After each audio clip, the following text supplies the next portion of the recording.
ஏற்கனவே இருக்கிற இந்தியாவில் சகோதரத்துவம் இல்லை, ஏற்கனவே இருக்கிற இந்தியாவில் சமத்துவம் இல்லை, ஏற்கனவே இருக்கிற இந்தியாவில் சுதந்திரம் இல்லை, ஏற்கனவே இருக்கிற இந்தியாவில் நீதி இல்லை.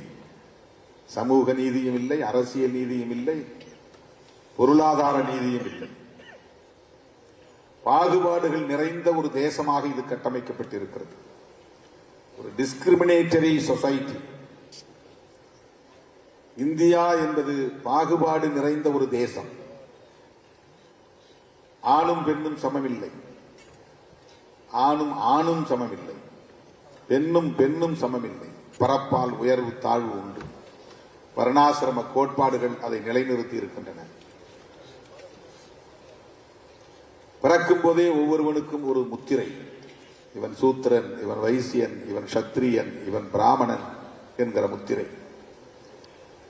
ஒவ்வொரு வருணத்துக்குள்ளும் நூற்றுக்கணக்கான ஆயிரக்கணக்கான சாதிய பிரிவுகள். ஒவ்வொரு சாதிக்கிடையிலும் உயர்வு தாழ்வு. ஒரே சாதி ஒரே குடும்பம், அதிலும் ஆண் பெண் உயர்வு தாழ்வு. ஒவ்வொரு தனி மனிதனும் ஒரு கம்யூன் லைஃப் என்கிற இணைந்து வாழுகிற வாழ்க்கை முறையே இல்லாமல் சிதைந்து கிடக்கிற ஒரு சமூக கட்டமைப்பு இது. பெயருக்குத்தான் குடும்பம், ஆனால் குடும்பத்திற்குள் நல்லிணக்கம் இல்லை, சமத்துவம் இல்லை, சகோதரத்துவம் இல்லை.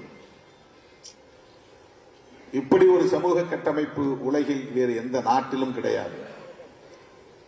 இப்படி ஒவ்வொரு மனிதனையும் தனி மனிதனாக்கி அந்நியப்படுத்தி வைத்திருக்கிற இந்த சமூக கட்டமைப்பை முற்றாக தகர்க்க வேண்டும் என்பது புரட்சியாளர் அம்பேத்கரின் கனவு.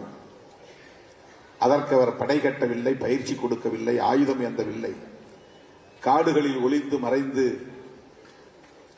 ஆயுத புரட்சி நடத்த வேண்டும் என்று திட்டமிடவில்லை. இந்த சமூக கட்டமைப்பை தகர்க்க முடியும் என்கிற ஒரு மகத்தான நம்பிக்கை அவரிடத்திலே மேலோங்கி இருந்தது. அதன் வெளிப்பாடுதான் அவர் உருவாக்கிய அரசமைப்பு சட்டம்.